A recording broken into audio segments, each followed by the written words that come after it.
I am visiting Baltimore to meet Tim Sellers, a descendant of the Peale family.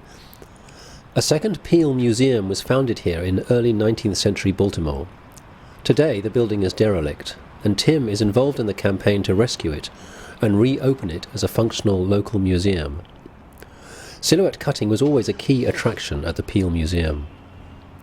This Peale Museum was the work of Rembrandt Peale, and it was the first building in this hemisphere, and actually one of the very first in the world, to be built specifically to be a museum. His father, who had founded the Philadelphia Museum, was not really in favor of the idea.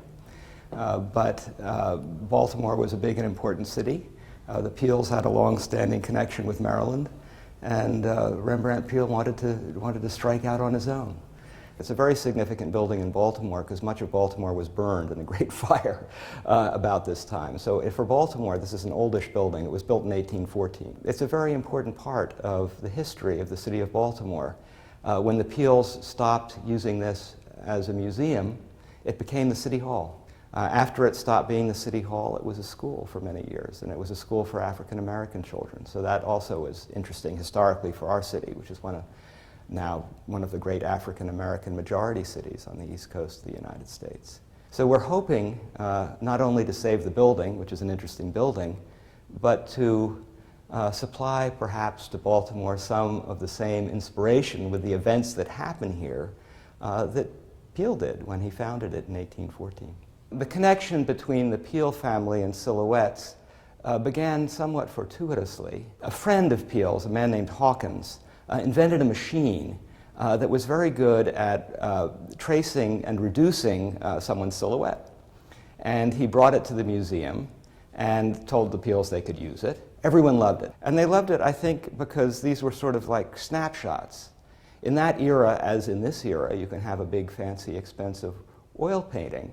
But to have cheap, quick representations of people you knew was hard. And so people came to buy the silhouettes, and it became a source of income. And it also drew people to the museum. And so they continued with the silhouettes for the next, this was I guess 1802 or 3 when they got the machine, and it continued for the next 40 years. Well, Moses Williams was born in the Peale family. His parents, Lucy and Scarborough Williams, had been slaves of the Peale family. They were the only slaves he ever had, and they were given to him as payment for a portrait he painted on the Eastern Shore. Peale came to be opposed to slavery and was in the Pennsylvania legislature that abolished it. Moses Williams, who did thousands of silhouettes. I think the first year of the machine he did more than 8,000 silhouettes, just to give you an idea of how many were done.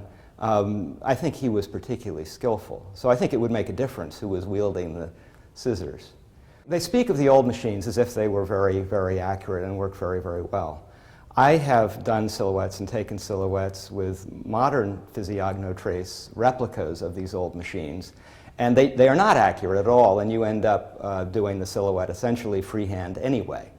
Anyone's house in Philadelphia or Baltimore who comes from a family that's been here for a while, you will see these silhouettes all over the wall. It was like family snaps today that say, there's Coleman, there's Sofonusba, and it connected you with the people. So you can see why they were popular.